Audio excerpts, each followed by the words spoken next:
I was 16 years old and living in a small Indiana town and made plans with a few of my friends to go on a big adventure. We were going to ride our bicycles across the country. We thought we'd start at the Pacific Ocean in California and pedal our bikes back home to Dyer, Indiana over the upcoming summer after our junior year of high school. There was just one problem: reality. For one thing, I didn't even have a bike. And as the summer got closer, this idea began to look more and more like a moon launch. Every one of my friends lost complete interest in making the trip, and nobody I talked to about it thought it was a good idea. Except there was this one guy, me. One day, I was talking with my dad about my frustrations that all my friends backed out. Now, my dad could be fairly impatient with us as kids. Growing up, my younger brother and I used to tell the nuns in grade school our dad was a cattle surgeon. He was actually a butcher. But on this occasion, instead of him getting impatient and angry at me for bringing it up again, he turned to me and he said, "The hell with your friends. It's okay. You don't need to wait. Just go ahead." And I was like, "Yeah, but we're all going to..." "Wait, what? I can go?" So I went ahead. I bought a bike, and for the first time ever, I flew. Now, I probably imagined flying would be like moving fast like a bird directly above that road that connected Indiana to California. But it was actually like being in low orbit over an uninhabited planet, while hours and hours of unfamiliar forests, mountains, and deserts passed by very slowly, very far below. And I remember looking out at all this grandeur with my head resting against the window and saying out loud, "Wow, this looks like a mistake."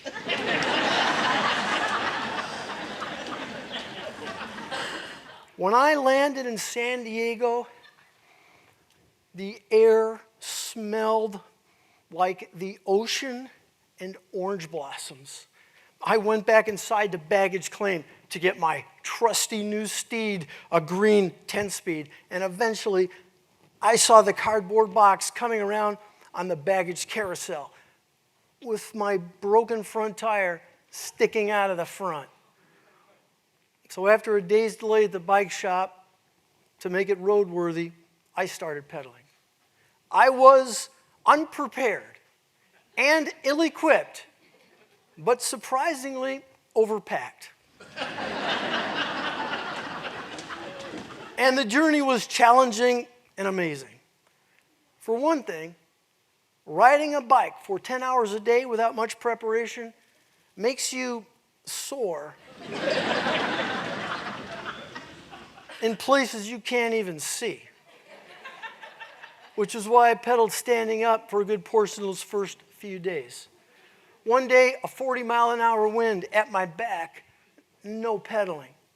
Many other days, it seemed, all uphill. In Arizona, I hiked down to the bottom of the Grand Canyon and back up to the south rim before falling asleep, making wishes on shooting stars. I brought a small sterno stove with me that I never once used. Evidently, it was too much trouble to light a damn match. And I found that eating cold, congealed beans out of a can tasted like fine dining at the end of the day. I made a discovery in New Mexico. After eating a large can of cold tamales, I discovered each of them was wrapped in paper. The next day.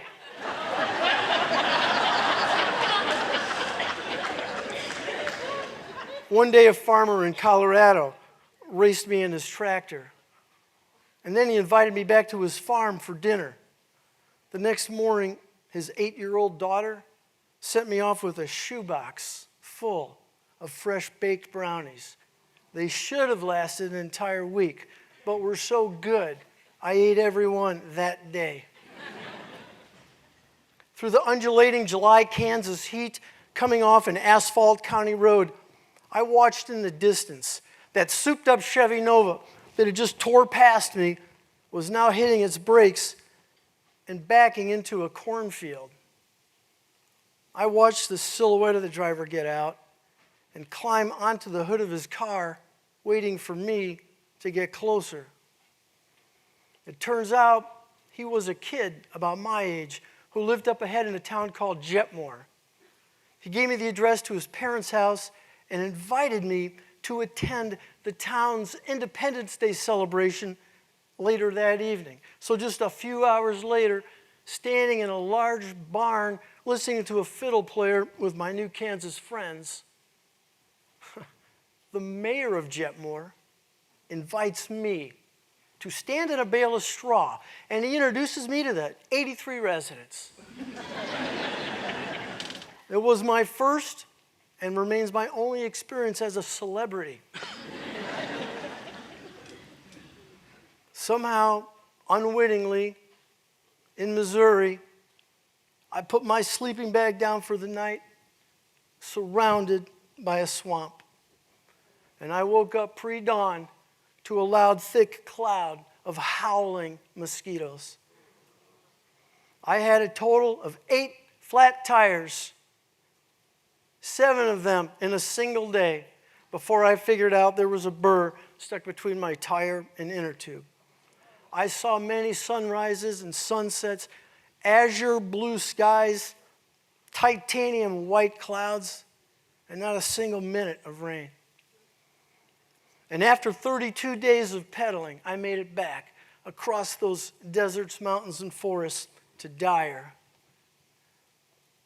As it turns out, my dad was the first person to greet me when I stopped by the meat and grocery store my parents owned. It had been several weeks and a lot of miles, and I felt changed. My dad's advice led to the understanding that a lot of what holds us back is imagined and readily cleared away once we get started. George Bernard Shaw wrote that life isn't about finding yourself.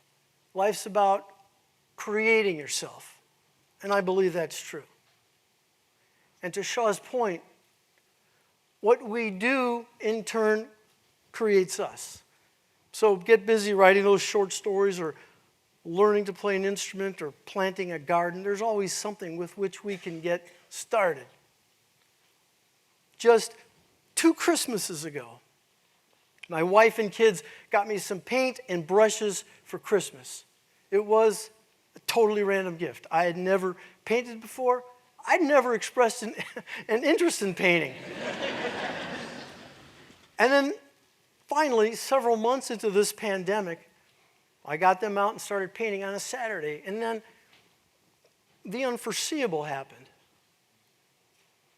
The simple act of painting lit up and rewired my brain. Painting has changed what I see, what I think, and what I dream. It suspends my sense of time. It pushes aside my worries. Somehow painting makes me feel grounded, while at the same time opens me up to a sense of boundlessness. My kids, when they were little, used to joke that their dad was a robot. I think they meant on task and fairly stoic. But painting very often makes me teary-eyed, and I have no idea why. And so, in the 2 years since I first started painting, I've continued painting every chance I get. I wish I would have discovered it sooner. But I'm very thankful I discovered it when I did. my dad, and you all know him as the cattle surgeon, began living with us several years ago, and he recently turned 89. Now, living with my dad, it's a bit like the Charles Dickens book, A Christmas Carol, and then it seems like I'm being visited by the ghost of my Christmas future, but like every day. This is a painting I made of me giving my dad a haircut.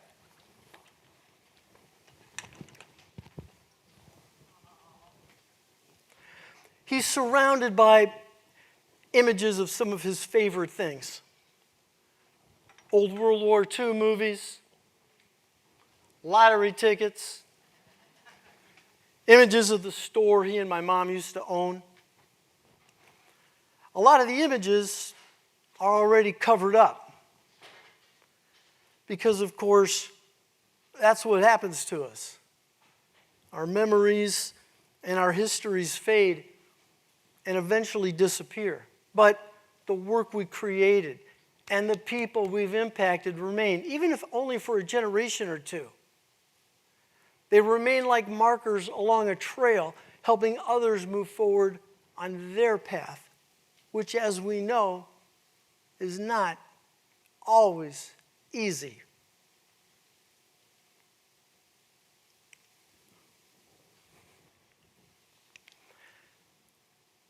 I was alongside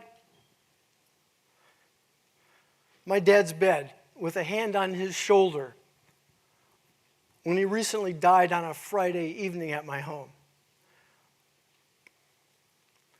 He'd been bedridden with hospice care for his last few days. And in his final minutes, I returned the favor and told him what he told me and what I'm telling you. It's okay. You don't need to wait. Just go ahead. Thank you.